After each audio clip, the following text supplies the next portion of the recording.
जय हिंद दोस्तों। भगवान श्री कृष्ण जी के जीवन से जुड़ी कई सारी कथाओं और चमत्कारों के बारे में आपने पढ़ा और सुना होगा। ऐसी ही एक कथा भगवान श्री कृष्ण जी के द्वारा धारण किए जाने वाले मयूर पंख से जुड़ी है। इस वीडियो में हम यही जानेंगे कि श्री कृष्ण मयूर पंख क्यों धारण करते हैं और इसके पीछे की पौराणिक कथा क्या है। पौराणिक कथाओं के अनुसार ऐसा कहा जाता है कि एक बार वनवास के दौरान भ्रमण करते हुए माता सीता को पानी की प्यास लगी। तब श्री राम जी ने चारों ओर देखा तो उनको दूर दूर तक सिर्फ जंगल ही जंगल दिख रहा था। तब श्री राम जी ने जंगल राज जी से प्रार्थना करी। उन्होंने कहा, हे जंगल जी, इस वन में आसपास जहाँ कहीं भी पानी हो वहाँ जाने का कृपया मार्ग सुझाइए।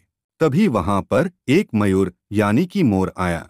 उसने श्री राम जी से कहा कि आगे थोड़ी दूर पर ही एक जलाशय है, चलिए मैं इस मार्ग में आपका पथ प्रदर्शक बनता हूँ।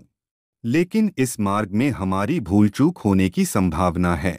इस पर श्री राम जी ने पूछा कि ऐसा क्यों? तब मयूर ने उत्तर दिया कि मैं उड़ता हुआ जाऊंगा और आप चलते हुए आएंगे, इसलिए मार्ग में मैं अपना एक एक पंख बिखरते हुए जाऊंगा। उसके सहारे आपको जलाशय तक पहुंचने में कोई परेशानी नहीं होगी। यहाँ पर आपको एक बात बता दे कि मयूर के पंख एक विशेष समय पर एवं एक विशेष ऋतु में ही बिखरते हैं। अगर वह अपनी इच्छा के विरुद्ध पंखों को बिखेरता है तो उसकी मृत्यु हो जाती है। इस घटना में भी मयूर के साथ यही हुआ। रास्ते में वह पंख बिखरते हुए गया। पीछे से श्री राम जी, माता सीता और लक्ष्मण जी पहुंचे। लेकिन अंत में जब वे जलाशय के पास पहुंचे तो वहां उन्होंने देखा कि मोर बिना पंख के घायल अवस्था में पड़ा हुआ था और अपनी मृत्यु का इंतजार कर रहा था। ये सब देखकर भगवान श्री राम जी ने मोर से कहा कि आज तुमने हमारी प्यास बुझाने के लिए इतना बड़ा त्याग किया है। इस पर मयूर ने कहा कि वह कितना भाग्यशाली है कि जो जगत की प्यास बुझाते हैं। ऐसे प्रभु श्री राम की प्यास बुझाने का उसे सौभाग्य प्राप्त हुआ। मेरा जीवन तो धन्य हो गया, अब मेरी कोई भी इच्छा शेष नहीं रही। तब भगवान श्री राम ने मयूर से कहा कि मेरे लिए तुमने जो मयूर पंख बिखेर कर अपने प्राण त्याग कर मुझ पर जो ऋण अनुबंध चढ़ाया है, मैं उस ऋण को अपने सिर पर चढ़ाकर जरूर चुकाऊंगा। इसके बाद फिर अगले जन्म में भगवान राम ने कृष्ण का अवतार लिया और अपने सिर पर मोरपंख धारण किया।